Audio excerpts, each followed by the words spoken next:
Assalamualaikum warahmatullahi wabarakatuh. Kami dari kelas FM 22E, penyakit bronkitis kronis dan akut. Sebelumnya izin memperkenalkan diri, saya Indri Rahmawati sebagai moderator dan ada rekan saya Nurul Bariatur. Untuk materi pertama yaitu akan disampaikan oleh rekan saya, Angga Teh. Baik, terima kasih Indri. Untuk selanjutnya, pengertian dari bronkitis. Bronkitis adalah suatu peradangan pada bronkus atau saluran udara pada paru-paru. Penyakit ini biasanya bersifat ringan dan pada akhirnya akan sembuh sempurna. Secara umum, bronkitis dibagi menjadi dua jenis, yaitu bronkitis akut dan bronkitis kronis. Bronkitis akut timbul karena flu atau infeksi lain pada saluran pernapasan dan dapat membaik dalam beberapa hari atau beberapa pekan. Sedangkan bronkitis kronis yang merupakan iritasi atau radang menetap pada saluran pernapasan harus ditangani dengan serius.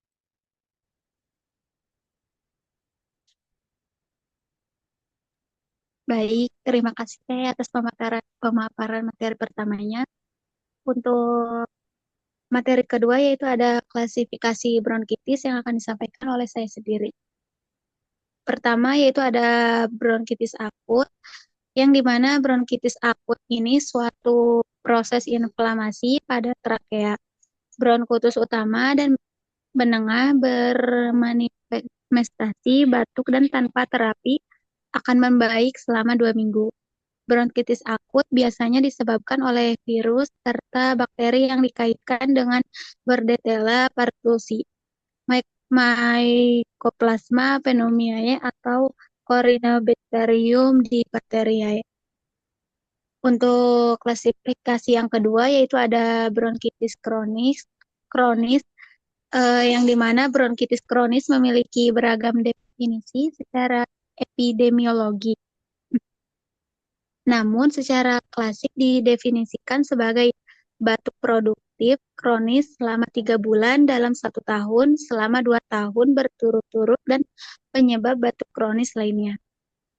Untuk materi selanjutnya akan dibacakan oleh rekan saya. Mangga Teh, waktu dan tempatnya.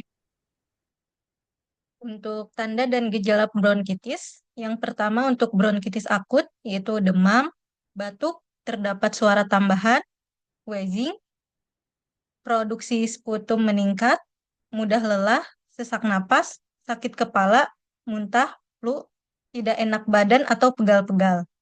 Selanjutnya untuk bronkitis kronis, yang pertama yaitu sering mengalami infeksi saluran pernapasan disertai dengan batuk, berlangsung selama lebih dari 2 sampai 3 minggu. Pernapasan menjadi sulit disebabkan saluran pernapasan atas tersumbat.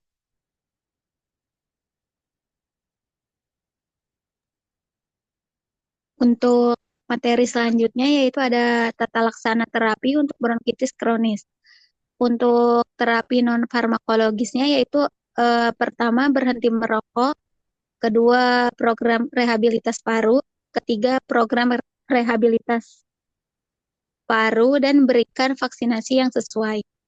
Untuk yang kedua yaitu ada terapi farmakologis. Yang pertama pendekatan farmakoterapi awal PPOK stabil berdasarkan penilaian gabungan keterbatasan aliran udara, tingkat keparahan gejala, dan resiko eksaserbasi. Yang kedua yaitu ada bronkodilator inhalasi kerja pendek, agonis atau antikolinergik. Terapi awal untuk pasien dengan gejala intermiten.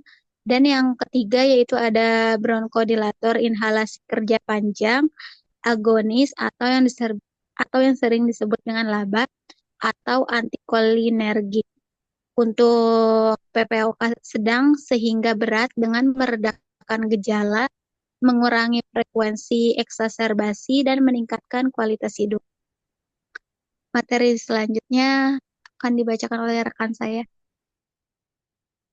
Untuk tata laksana terapi bronkitis akut, yang pertama ada terapi non farmakologis, yaitu pertimbangkan terapi oksigen untuk pasien dengan hipoksemia.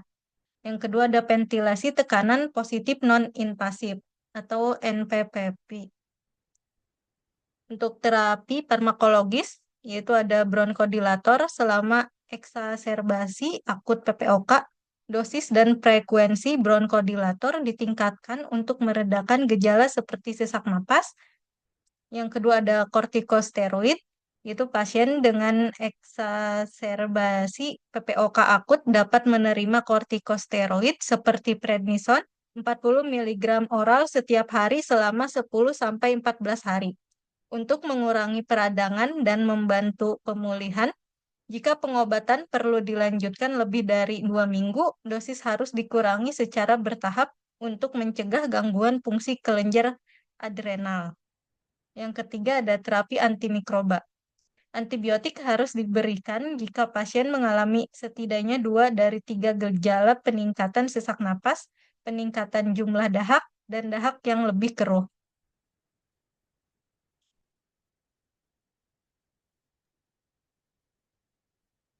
Untuk kesimpulan dari materi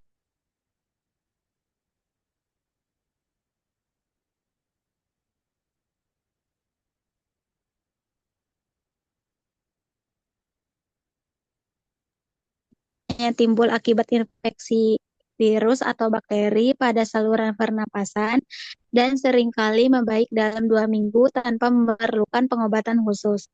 Sebaliknya, bronkitis kronis adalah kondisi peradangan bronkus yang berlangsung lama, seringkali diikatkan dengan penyakit paru kronis atau yang disingkat dengan PPOK dan memerlukan penanganan serius.